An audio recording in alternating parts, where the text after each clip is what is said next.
Yep. Alrighty, what's going on, everybody? Welcome back to another episode in the 904 Fishing Podcast. I am your host, Alex, joined by my co-host, Nick. How's it going, everybody? It's been an eventful week for us. We had a very good Sunday. If you guys remember, in the last episode, we were talking about how we were going to be reviewing the smoking baits that we got sent to us, and it worked out really well for me. And it was an interesting day, which kind of inspired today's episode. Yeah.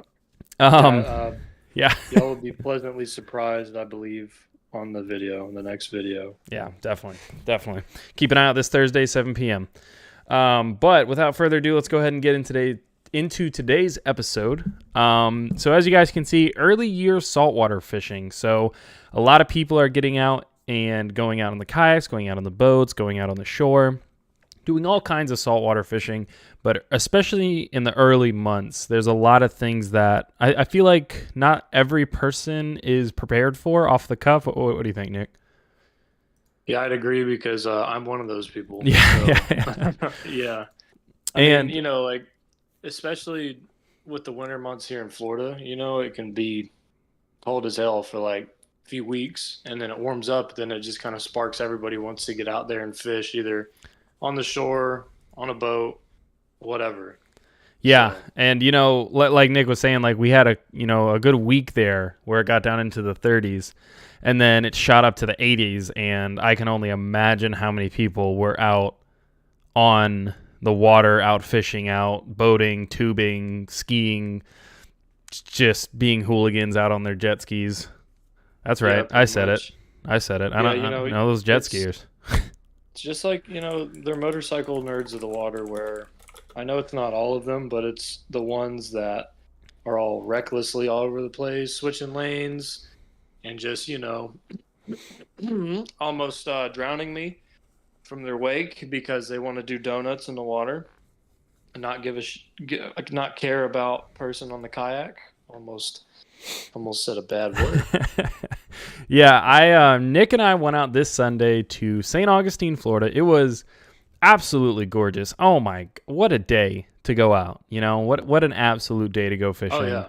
And you think it wouldn't be because of the wind, but It you gotta was. manifest it. We were looking at it in the days leading up, and we were looking at it that morning, and we couldn't help but think to ourselves, God, this wind is gonna be rough. It's gonna be rough, I and was it. like, Ooh, I was yeah. like, dude, I don't care. I don't care Yeah, where we're going. This has they, been planned. It said it was gonna rain. Said it yep. was gonna be like chilly and rainy and windy, and I was like, oh, that sucks. But like, Oh wow, well, also, we're just gonna deal with it. yeah, I mean, but as you get this rank, like as a seasoned Floridian, I've lived here my whole life, but you get the rank, dude, and you just get that dog in you where you're like, you know what? It's gonna change. The weather's gonna change. Watch. Just it'll even like it said, literally in the morning, whenever we woke up and checked, just to make sure again, it said it was gonna be raining, said it was gonna be cloudy, and then eventually kind of clear up the rest of the day. Well, guess Yeah, what? it wasn't supposed We to got clear up until like 11, right? somewhere around there, Yeah. like past the prime time fishing time. Yep. But guess what? We got down there, no rain. It didn't even look like it rained. No rain. It was a little overcast for It like was like for it was maybe like 45 mostly minutes. cloudy. Yeah, it was Mostly yeah. cloudy. Mostly cloudy And for about 45 minutes and completely cleared up. yeah, like no issues at all. I got sunburned Yeah. because I didn't bring a buff because I was like, oh, it's gonna be It's cloudy. going to be cloudy. Well, I got sunburn on my face, but honestly, it's fine. I needed some sun anyway. Um, Forgot to bring chapstick. My Oh. lips are a little tore up. Yeah, Oh, that'll get you. yeah. That'll Every get time. you. But we learned some valuable lessons out there on Sunday. First and foremost, I one thing like Nick was like we were saying, we always check the forecast, and that's not just weather. You got to look at the wind, you got to look at the tides, you got to look at the sun, you got to look at all that stuff. Just stare at the sun. Yep, just go out. No, I know. Just don't go outside and stare at the sun. No, but we always check, and we use the Tides for Fishing website. There's an app. It's NAUTID. I call it Nautide. I don't know how to pronounce it, but that's what I call it. But again, it's Nautide. It's the Tides for Fishing app.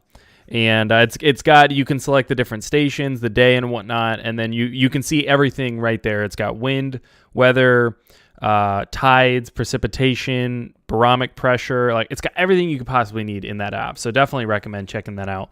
But and like we were saying, we checked it basically in the days following up and the week following up and even the night before and even the morning of, and it was not supposed to be a good day of fishing. And Nick and I was fully prepared to just be wet and cold.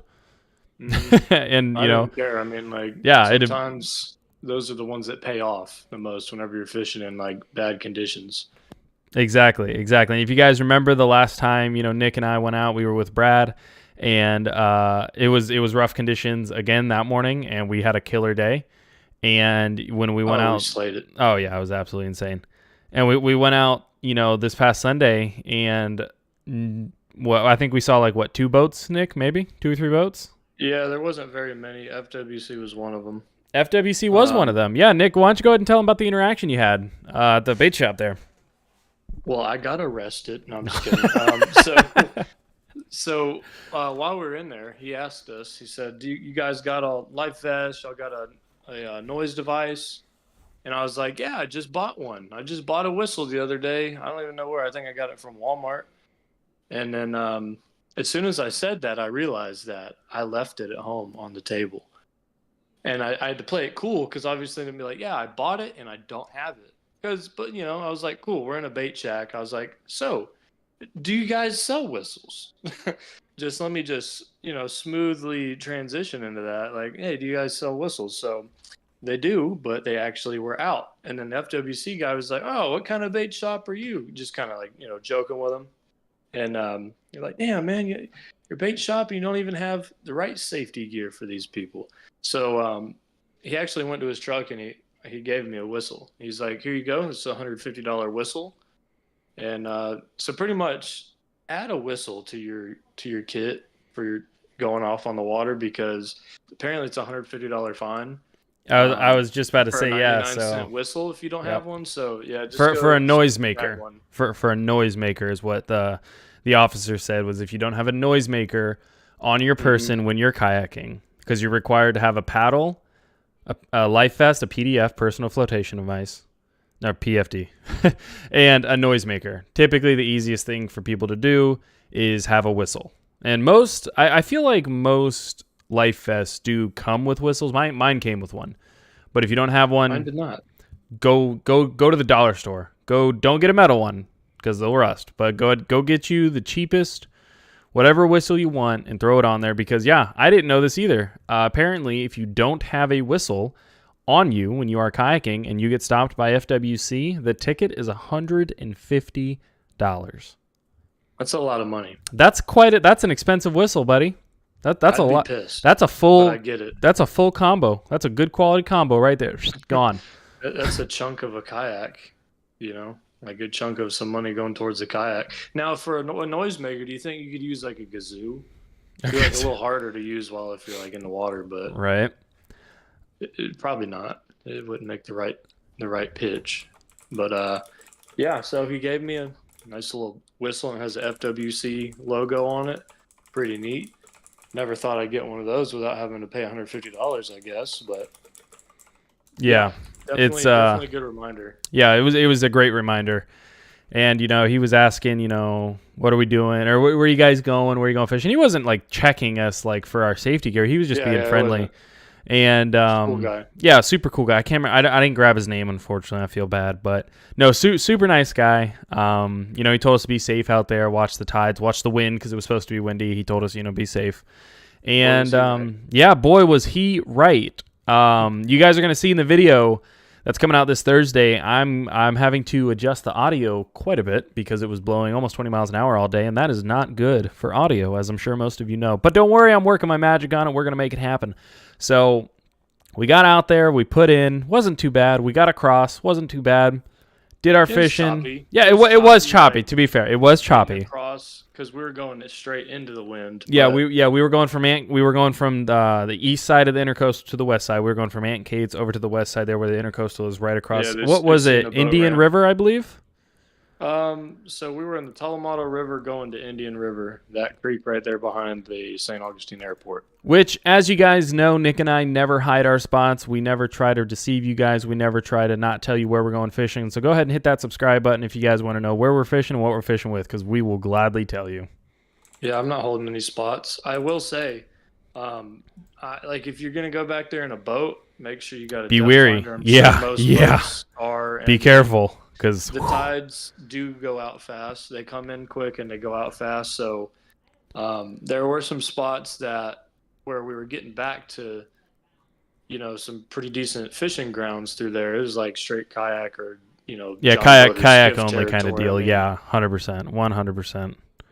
Which that's the cool thing about that spot over there. It's getting across the intercoastal is this kind of sketchy part. If there's a lot of boats, that's really about it. Yeah. But I mean, if once you get across that intercoastal, like that big stretch, what is it, Nick? The Tomato River? The Talamato River. Talamato River. Oh, I'm looking at it. Yeah, Talamato River. Yeah, once you get across that Talamato River, which is what the Volano Bridge goes over, once you get across that and you get kind of into that mouth of that intercoastal marshy area, you're pretty good. We didn't have much.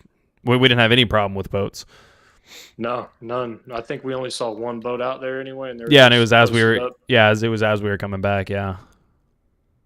So but yeah, it's and that's one of the things that was one of the talking points that we've got for today, is making sure you guys watch the tides, making sure you're watching, keeping an eye on not only the wind but also the tides, because I was very preoccupied with the wind because we're trying to fish out there, and God help him, poor Nick. I felt awful. I was about to say, Alex, I don't really want to hear it about the wind. I was struggling. I was struggling and getting annoyed. It was blowing. Yeah, it was blowing. But I have a pedal kayak, so I'm just pedaling with my feet, and I'm getting annoyed because I have to adjust my rudder. I have to adjust my rudder.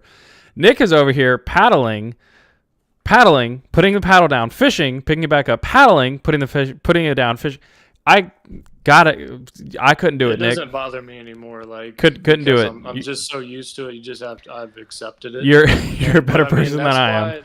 That's why one of the little things that I have on the kayak, I'm gonna say like one of the little tools that I have, is you just get a carabine clip and you get some paracord. You can get you don't need like a whole lot of footage. I mean, you can do like 6 foot, or 5 foot, 4 foot, something around there, but what you do is then you go to Home Depot or Lowe's. You can get one of those little metal clamps. They're like $1 and some change. Granted, the metal ones rust, so you get a few of them. But they should have a little hole that you can tie the paracord through, or you just drill one yourself. But that way you can clamp to the grass. Because I'll do that, and that way it can hold me in place. I won't have to drop anchor every time, too. But yeah, a little metal clamp. That's all it is, and paracord and a carabine. So I hooked that to the kayak, and I can just clamp to the grass. And then, if the wind's going to blow me one way or the current, it'll hold. And you can hook it on either side, any good connection. And that way you can kind of choose like where you want to be facing. And I know they make the little mud spikes that you can put in and kind of tether to that, like a little trolley. I forget what they're called, but those work good too. That's just a little bit more cumbersome because you got to worry about this whole pole and worry about being shallow enough to actually hit the bottom. But the mud spikes or mud rods or whatever. Yeah, whatever they're called. I can't remember either. I've seen people use them. They look nice, but I mean, that's I like my method better. It's cheaper. It's easier. It works. It's you can just, and I mean, it happens too. Like the grass will just kind of pull out, or you'll. If you get a good cluster of grass or one good one, it'll hold. I mean, I've had some pretty strong current pulling me while hooked up to that, but I definitely recommend that. Yeah, definitely. And I was out there, and as I'm getting tossed around in the current and the wind and whatnot, I'm thinking, man, I need to put a anchor system on this, an anchor trolley system on this, and yeah, so definitely I was preoccupied with the wind, and we were far back up in the creek. I mean, pert near the airport. I feel like we went almost to the tree line. We probably could have kept going a little bit further. But 100% we could have. And we're sitting, and we were kind of sitting in one spot for a little while because we saw some tailing reds and we were trying to get some stuff. And I look around and I'm realizing, oh, the tide's dropped like quite a bit. I was like, I think we should pack up and head out. And Nick was like, yeah, probably. And like not even 10 minutes later, after we secured everything down and we were ready to leave, the tide had dropped a couple inches already. And when I was like, oh, because we were so far back into the intercoastal and into the marsh, that's the first thing to drain, and that's why it drains so rapidly. So we got almost caught, and Nick wouldn't have had as much an issue as I would have. But again, one of the disadvantages to my kayak is I need a little more. I need a little more water than Nick does to get through with my propeller and whatnot. And I had to pull it up and pull my rudder up for a while and paddle by hand to get out of there. And I can tell you right now, that kayak is not made to be paddled by hand. But I was scrubbing right over on. Yeah, we definitely got some new battle scars on our kayaks today for sure.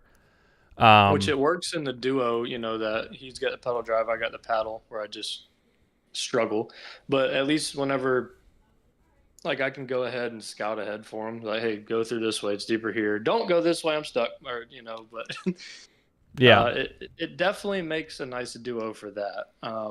Whenever I eventually get a pedal drive kayak, once again, if somebody wants to buy my kayak, I will give you a subscriber discount. Ooh, look at that. How about that? A little subscriber. I don't know what it is yet, but but we'll figure it out. Reach out. Me, I'll tell you. Because I'm not wanting MSRP for it. I'll be real. I paid, I think, $450 for it, so I still need something, but I will do a little discount if you're a subscriber. There you go. Gotta love it. Gotta love it. But you got to hit the bell too, though. Always got to hit the bell. I have to check it. You have to show me proof that you have hit the bell and subscribe. There you go. But I mean, for now, or not for now, but yeah, or whenever I get one, then we'll probably just have to watch the tides a little bit more. Just be a little bit more cautious about that kind of thing. 100%. 100%. Yeah, because we were back up in there, and by the time we got back to the mouth of the Talamato River, right across from Aunt Kate's there, we pulled up on a little sandbar there, and we taking a breather, stretching, taking our time. Nice. Yeah, always beautiful out there. And I love beaching on one of those like little beaches that you see out there. I love it so much because there's no one else but you out there. Yeah, it's awesome. I want to explore, And we were only out. I checked the video, Nick. We were out there for 17 minutes. Yeah, that sounds about right. We were out there for 17 minutes, you guys, and I'm not kidding. The water dropped 1.5 feet off the mouth of that river. So if we had 17 minutes, if we had waited and we talked about it as we were sitting there. Like, man, if we had waited a little more, like Nick probably could have gotten out, I would have probably been screwed. Or at the very least, struggled a lot to get out of there. Yeah, we would have got you out. Yeah, it definitely there would have been a lot more scrapes on my kayak than just person. Yeah, exactly, and or person, because I was not prepared to walk around with it. But yeah, it's one of those things that you guys keep an eye on the tide, keep an eye on the current, keep an eye on the wind, but you gotta keep in mind in the back of your head that it all is together. And all the information has to be used in conjunction with each other. You can't just do it solo. Well, let me tell y'all a story real quick. So there was one time I put in at this place and it was high tide, and I'd never put in there before. So it's the bridge whenever you pass, what is that? What is it? It's that bait shop right there on Ponce de Leon. It's before Avid Angler. It's like St. Augustine Paddle Sports. It's the bridge that you cross over that creek through there. Oh, okay, yeah. So I put in at the right side of the bridge, and that was before when you could park over there, but now they got like construction. It's by that little JA little power plant looking deal. So I put in there at high tide. It was fine. Went and fished around for a few hours. We were fishing I think the outgoing tide. We had to be taking our time. Didn't catch a damn thing. So that was learned. But when we were coming back, this was in the summer, so there was a thunderstorm coming, like a gnarly thunderstorm, and we got back to where we put in, and I think the tide was still coming in, but it was like 2 hours out, 3 hours out, so a good ways. And oh yeah, it was all mud. It was all like sink to your thighs kind of mud and Mm-hmm. oysters. We were like, oh no, Oh, oh dude, this we're is done. bad. I was like, oh no. And so it's like, well, you know, I think we went and hid underneath that bridge right there out of the rain and lightning for a little bit, but by that point it picked up more as far as like the storm was getting closer, the rain was starting to get a little bit heavier, and lightning was starting to get a little bit closer. So pretty much we're like, okay, are we gonna really sit here underneath this bridge for like 2 hours, 3 hours with this storm? And you know, also we've already been out there all day, and I think it was probably, it had to be like 3 o'clock, 4 o'clock. So like, are we gonna sit here till it almost gets dark? So we had to actually just traverse through the mud, dragging the kayaks with all their stuff in it, and I was wearing Crocs, so Oh, I didn't have any kind and oh, shorts. So yeah, it was not ideal. So if you can avoid that, or at least, you know, check the spots at high and low tide before you put it on. I mean, you've seen, like me and Alex have done that out there at why do I always forget the name? It's that Cove place with the hit marker shrimp toss. oh. Castaway Preserve. Castaway Like, Island Preserve. That gets, yeah. Yeah, that is actually, it warns you. If you guys look it up, Castaway Island Preserve, it's one of the kayak spots that Nick and I love putting in. Beautiful place to fish. It's amazing in the morning. Nice. But it warns you, no access at low tide. And boy, howdy, I'll tell you what, there is Like, no you access. can get to the dock where they have the kayak launch, but it's close. It's tight. It's real tight. And that's not even, like, I don't even think we've seen it at true low tide, Nick, because I had a buddy go out there at proper low, and there was about a 2-foot stretch of water coming down the middle of that thing. Oh. Yeah, when it says no access at low tide, it means proper no access at low tide. Yeah, okay. they're not messing around. Noted.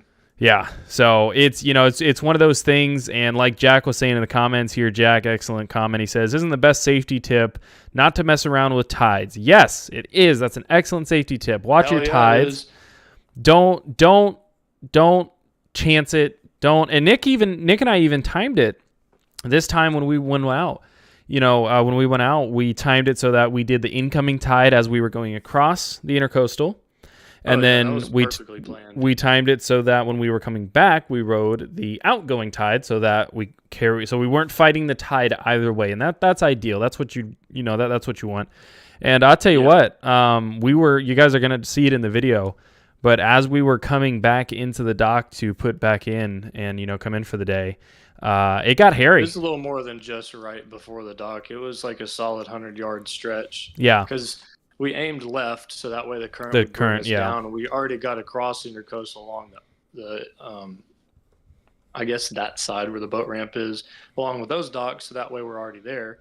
Well, so with the wind to our backs too, we were thinking, all right, this shouldn't be too bad. You know, current's going back out. We got the wind to our backs. Should be easy. Well, it didn't look that choppy from the mouth of the Indian River right there whenever we started head out, but we got over there, and I mean, there was one almost 2-foot breakers. Yep. Kind of deal, and also I the guess, wind. Yeah, with the wind and the current moving that fast through there, because it rips through there for sure. I mean, you know, I guess with all the kind of, what word am I looking for here? The structure around, because there's like a point that comes out with some rocks and everything. Yeah, well, all the old docks and the turns it up. It turns it up real bad. So I'm paddling, and I'm having to like keep my speed, and I'm telling you, I was very scared. I was very concerned because I'm like, oh no, dude, these waves are gonna like break over the back, and I'm feeling they're kind of like picking the back up, then they're picking the front up, and then pushing. And I'm trying to keep my speed up, because if the nose of your kayak goes under a wave or under the water, it's just like it's just like a regular boat. Wrap, yeah, it is done. You're gonna tip, and then all your stuff's in the water. Hopefully, you got a life vest on, and then you're gonna go cruise for a little bit till you can hopefully grab something or someone grab you. But yeah, it is. If anybody watches Haul Over Inlet on YouTube, same thing. Like that. Same, yeah, and that's exactly yep. Like that. And like Nick was saying, comparison. Even in my kayak, because I mean, my kayak, it's a little, I sit a little higher in the water, not only from my seat, but also my hull. It sits just a little higher in the water. It's a little thicker than Nick's. And I could feel my tail end coming up. Not by much. And and I could feel my tail end coming in the water. And I was trying to get in as fast as I could because I was fully prepared to have to like beach my kayak and go run to the end of the dock and grab Nick or his kayak or do something because I was concerned. I was getting out of the water, dude. I was actually scared, like the amount of current and the amount of wind we were dealing with. And right there at the dock, it gets really choppy. I was like, I don't know, like something could go wrong. And he could flip out of his kayak or I could flip out of my kayak. And we have walkies. Also, great tip while I'm thinking of it. If you go out kayaking with someone, get yourself a pair of walkies. They're insanely useful. On Amazon. Literally I ordered a 4-pack on Amazon and it was $50 for 4 of them. So $1 or $12 a pop, give or take. $12.50, whatever it is. And those are crucial. Yeah, very, very crucial. And I got the ones that scan for Coast Guard and send emergency distress signals and all that kinds of stuff. And they're not expensive. So definitely something to invest in. 3 reasons. Number 1, you can call for help. The Coast Guard, i.e. 2, if y'all two are fishing, you don't have to yell and then swoop the fish or anything. You can keep it pretty quiet. Or if your buddy's like a little ways around, you can keep calm. So it's always nice. So that way, hey, I'm on. Or, hey, I'm seeing them up here. Get up here. Or, hey, how you doing back there? How you doing up there? And then 3, it's just a vibe because I clipped it on my life vest and I felt like a unit. I had the walkie and I had my whistle, 2 dubs, and it was just nice and it felt professional. And that way comms are cool. So I'm just a little comms nerd.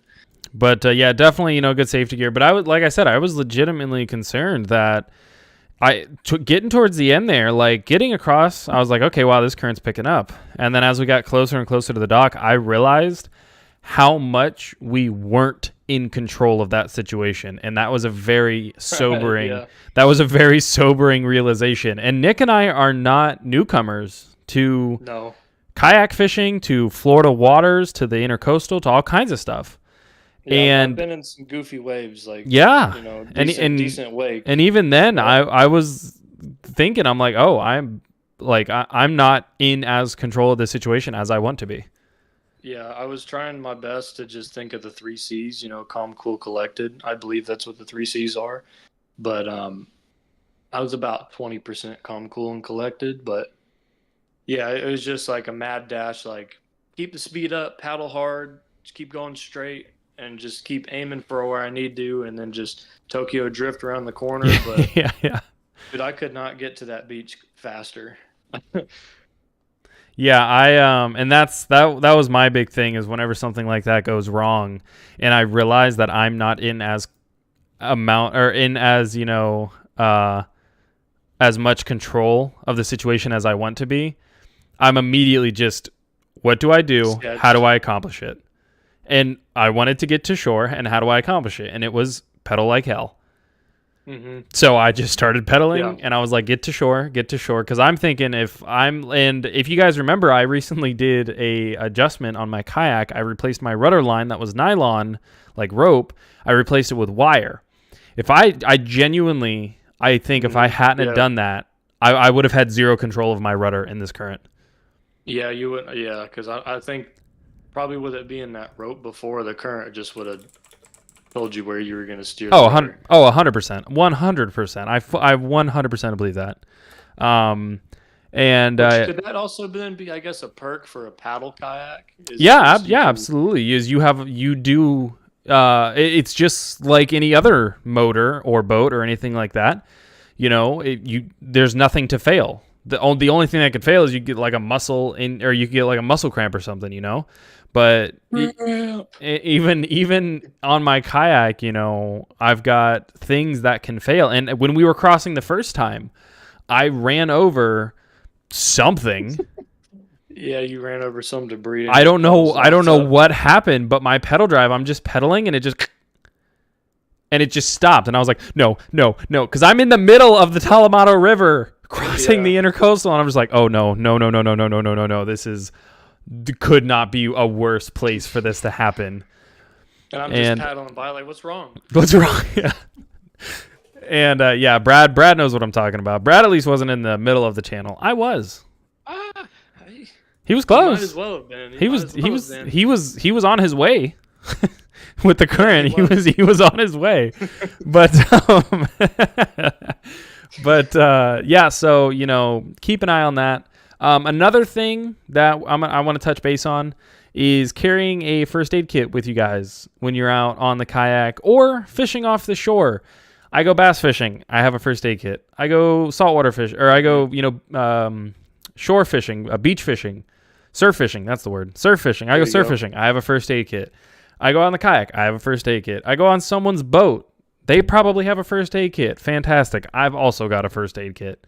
Yeah, that's one thing I'm gonna add to my kit because I've got one in like a go bag. So I know that they have them at Walgreens. Yeah, and that's the thing. You don't need a massive one. You don't need one that's super decked out with tourniquets and blood transfer.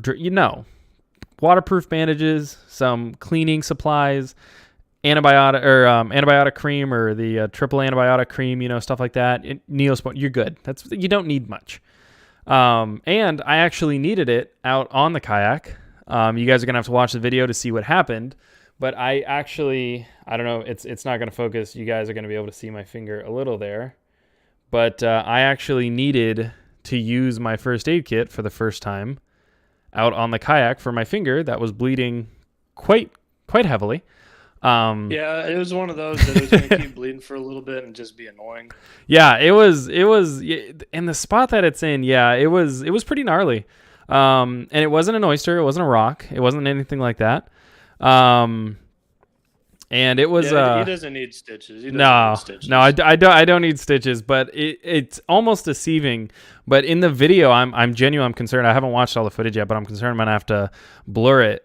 But in the video, the fish is covered in my blood. My hand's covered in blood. It's all over the hull of my kayak. Like I was Photoshop it blue. Right. I was bleeding quite a bit. And after Nick took the photos and I zoomed in and I looked at him, I realized just how much blood was all over the place. And I was like, oh, that's that's not good. So if Alex said, oh, dude, I think I need stitches, I would have been like, let me see it.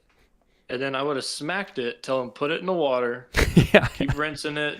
And then just put your shirt on it and just squeeze it, and it'll stop. Apply pressure, raise above the heart until bleeding stops. Call Lifeline. Shoot a flare. The Coast Guard. Yeah, shoot a flare. No, but I actually, it's funny, Jack. It's funny you say that because in my kit I do have liquid stitches, which is for those of you that don't know, is super glue. But yes, I do carry that with me just in case of emergency if something goes wrong and we need to close a wound before we get to the hospital. Well, I mean, oysters will do it real quick. And that's exactly why I have them. My hand open. Yep. Literally the day before I started a new job being a tech at Subaru, I was like, "Oh, that's great. That is awesome. I'm going to be just getting all kinds of oil and everything in that." Yeah, that was fun. I remember that. Actually, that video popped up not too long ago. But yeah, it was a good day. It was worth it. Yeah, and where it is, it's on the cuticle of my nail, and so every time I bend my finger or move it, it opens just a little. Yeah, it's not fun. It was fun. It was interesting, and it's it hurts throughout the day, but you'll have that on these big jobs. So could be worse. Exactly. Yeah, we made it back. That's just one of those annoying ones, because you go to put your hand in your pocket and it just scrapes the seam of your pocket. You're just like, yeah, I know. I've been dealing with it all day. Thank you for reminding me. You eat some hot wings or something, and God. No, hand sanitizer. Have you used hand sanitizer yet? Oh yeah, that was the saucy one. Yeah, that was this morning. Yeah, no, it was fun. It'll be fine. Don't worry, Jack. Maybe what happened in the video, maybe the skin went with that. Damn, what word am I looking for here? I don't know. Whatever hurt Alex, maybe it actually has the skin with it. Probably. It was gnarly. But yeah, so if I didn't have, that small kit with me. And again, I don't carry a massive kit. It just sits on the very end pocket of my tackle bag, which, let's be honest, nobody keeps anything in there but old hooks and baits and trash and snacks. And you never open those pockets anyways. Yeah. So I threw a first aid kit in there. And pretty handy. Nice. And I've got waterproof Band-Aids in there, and I cleaned it off with an antiseptic wipe and wrapped it in the bandage, and it was fine for the day. And then when I got home, I properly cleaned it and dressed it and all that. But it's one of those things that if you need it and you don't have it, you're gonna wish you had taken the time to go spend $20 at Walgreens, like Nick was saying. Go spend $20, just get the average kit. Order one off Amazon, and just throw it in your bag. Forget that you have it. I forget that I have it until I'm looking through my bag for stuff, and I open that pocket and I think, oh yeah, there's the first aid kit. But I tell you what, as soon as I cut my finger and I realized just how much it was bleeding, because I had it wrapped in a clean towel that I had, and I kept taking the towel off, and every time I did, the blood just got bigger on the towel, and I'm thinking, oh, I'm bleeding a lot. I need a band. Oh, I have that first aid kit. It was, it's one of those things that when I needed it, I was like, I got it. I'm good. Plus, I mean, like you can get a hook in your finger. You can get poked by a stingray. Fin. Yeah, that too. All kinds of stuff. You can get shark bit, and then you really need one. That'd probably need stitches, but reckon. Yeah, it's a little crucial piece to have. So probably top 3. What would you say? Top 3 little things to have in your gear kit. Oh, top 3. First aid kit, whistle. Yeah, first aid kit, whistle, radio. Yeah. Genuinely. Maybe pliers. I guess pliers already come with. I was about to say, I'm assuming this is extra stuff that aren't already in your tackle bag as fishing supplies. So yeah, first aid kit, whistle, noisemaker, and radio. Because even a jet lighter. For what? I would have cauterized it if you didn't have a first aid kit. Oh no. Nick said, bite on this leather. We'll get the bleeding. Stop. No. Good Lord, he's been playing too much Red Dead. Get that hot iron, boy. Oh man. No, but bite this dirty bait rag. Yeah, right. But no, even when I go out on my own, I take my radio with me because, like I said, it can connect to the emergency channels. It can send off emergency distress signals, stuff like that. And it's just something good to have because you never know who might be monitoring the radio waves or the lines or whatever, or anything like. Because even my radios have a scanning function that I can rotate through all of the bands that it can get on. And once it gets a signal, it'll lock onto it. And you can listen to someone. So sometimes if I'm out on my own, I'll just turn on the scanning function and see what's going on, to see if anything's wrong. But it's always good to have that peace of mind because I feel like especially we rely too much on our cell phones when we're out on the kayaks. And if you lose service or if something goes wrong or you drop your phone in the water, then you're screwed. It's one of those things that you don't want to rely solely on your phone for emergencies. It's always good to have a backup plan like a waterproof radio. Yep, I agree there. It's handy to have. It's better to have it, not need it. Yep. Than need it, not have it. Like I said, it's one of those things that it's all fun and games until you need it and you're like, oh no. But yeah, I feel like, let's see, pretty much gone over most things. Boat traffic, yeah. So whenever you're out there on the kayaks like Nick and I are, typically, what I like to do is I will scout ahead because I have a little more maneuverability in the water. And I will scout ahead and let Nick know if I see any boats coming. Or like when we were crossing the inlet, we were coming back, I kind of went ahead of them and got around the corner and let him know like if anybody was coming or anything like that. Because I can get a little more out of the way and hopefully someone would see me. I have the ability, I could stand up on my kayak real fast and wave them down, do whatever I need to, but I'm more willing to take that chance than someone with pedals or someone with paddles. So I'll go ahead and I'll radio hey, looks clear both sides, we're good to go. And but I'll tell you what, the first time we went out on the Talamato River, There was oh my God, there was boat traffic. Holy, was there boat traffic. That was what? That was like whenever it was starting to cool down from the summer, wasn't it? Oh no, that was about Peak this time summer? last year. No, that was about this time last year. Oh, really? Yeah. I looked back through our videos and let me pull it up. Hang on, let me go to my channel real quick. And yeah, I looked back through. Let's see here. Oh, did I take that off? Sorry for the cat meow. I had to pick Squinch up, get her to her spot. No, you're good. You know. Let's see here. Yeah, so that was 1 year ago. Yep. About this time, 1 year ago. I didn't lose a paddle this time though, which is He good. did not. He did not. Which that's freaking kayak. Yeah, that was January 12th, 2023. Was when I uploaded that video. So it was like January 9th or 8th that we went out.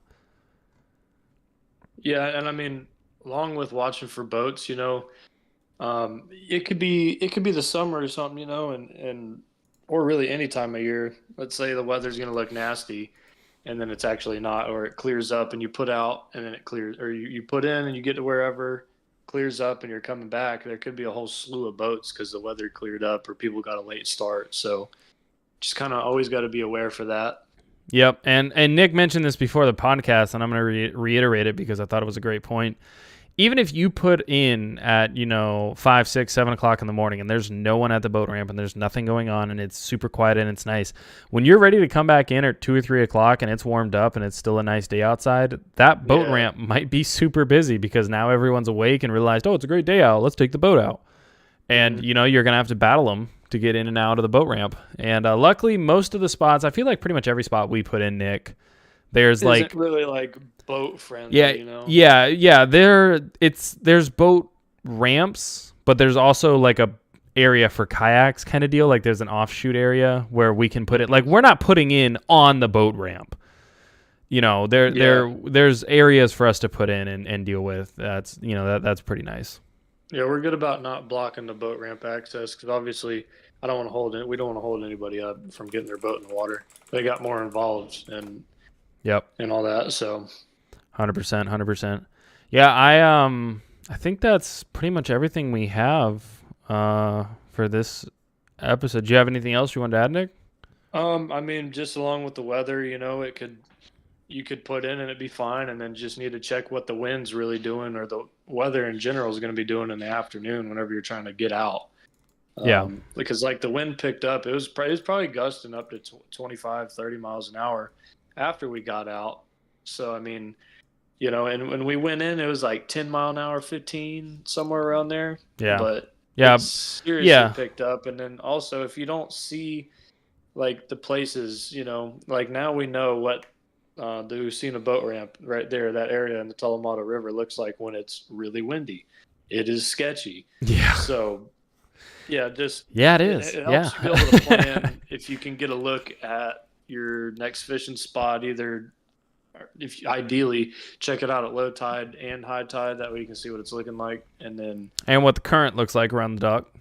Yeah, or anywhere that you're gonna be putting in, and how your footing would be, because there's been a few, like Simpson Creek, the one where I cut my hand. We were getting out and it was low tide, and I mean, I stepped out and I lost my balance, and for some reason put my hands out, but it's all oysters around me. And got it. Yeah, so some places would be muddy, but I do recommend, I mean, at least like at Walmart, like what I just got some of those rubber fishing boots. They're like shrimp boots. I didn't get the white shrimp boots. It was just too much flare that I wanted. I got some like green ones, but those have been nicer than the Crocs because that way my feet stay dry. And if I need to kind of walk on anything, I can.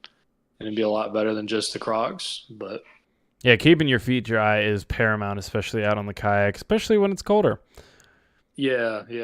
And some nice wool socks. Oh yeah, wool's definitely the move. Wool is definitely the move. Don't cheap out. Don't cheap out on the wool socks now. You get cheap ones, they'll be itchy and rough, and you're not gonna like them. You get some nice, good quality wool socks. They'll last forever, and they'll be comfy, and they'll keep your feet nice and warm. It's good stuff, man. And they don't like stretch out like normal cotton socks. Yep. Gotta love You got it. socks that are just peeling off while you're walking.